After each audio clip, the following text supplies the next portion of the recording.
So now I'm going to talk about the complications of the neonates having delivered prematurely.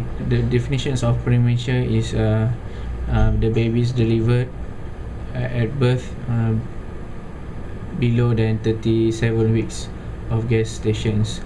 The lower of the gestation, the higher the incidence of the complications of the complications of all the systems towards the baby. Why is that so?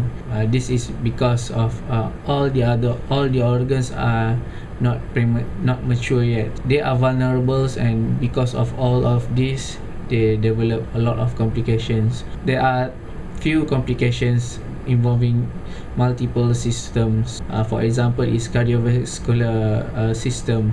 This usually the babies always presented with patent ductus arteriosus. This is the condition in which the ductus arteriosus does not close. The ductus arteriosus is where the pulmonary artery and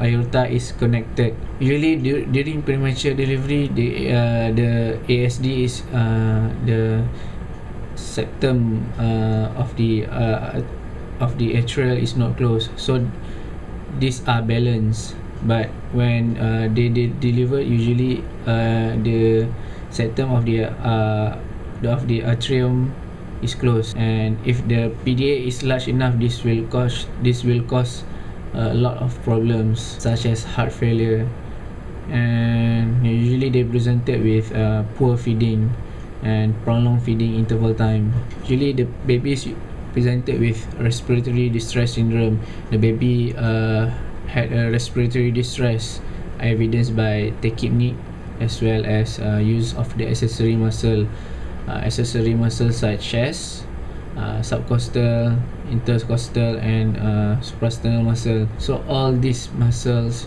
used to increase the ventilations of the baby. The reason that they have respiratory distress syndrome because of the premature lung, because of hyaline of the surfactant. Hyaline surfactant is not developed yet. Usually if there's indication that the baby is going to be delivered below the gestational below the supposed to be gestational age, below than 37, so the doctors such as obstetricians will give dexamethasones to promote lung maturity. Dexamethasone only works 48 hours, maximally effect 48 hours after the first dose, and usually it takes effect for about 7 days. So even though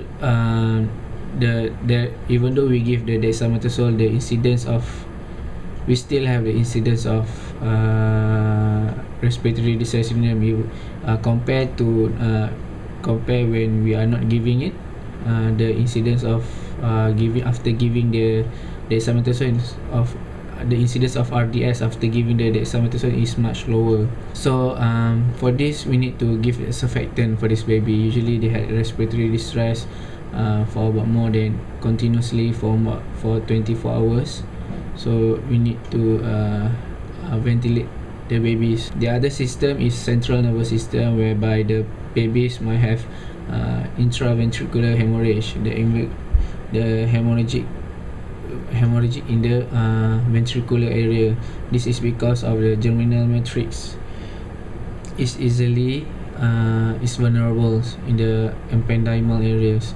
So you need to know the anatomy of the ventricular, and if severe enough, the hemorrhage, it cause dilatation of the ventricular, and to the stage that the more severe, this will extend it to the periventricular area. So the risk for having damage of the brain itself is higher, and this may result of cerebral palsy, the condition where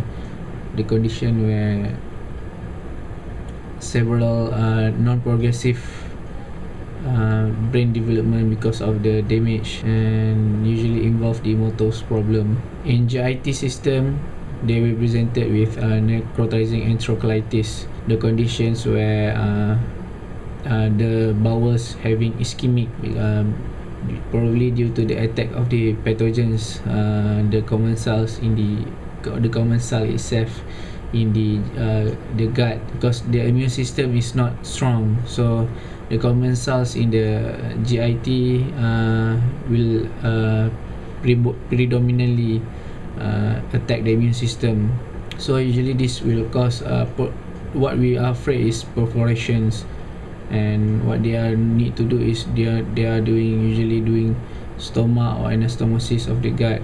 And if it's extensive enough of the cutting of the sections, this will cause a short gut syndrome. So these are the complications based on the immune systems involved. We need to take it more. We need to have the expectations for this baby to develop all these symptoms. So the thorough examinations for all the systems are necessary, so to reduce the mortality of the baby. Other things is they may have birth trauma, because they are vulnerable, can cause bruising, can cause fracture and nerve damage. They also can have hypothermia, so we need to incubate the patient in a good temperature. Okay, that's it.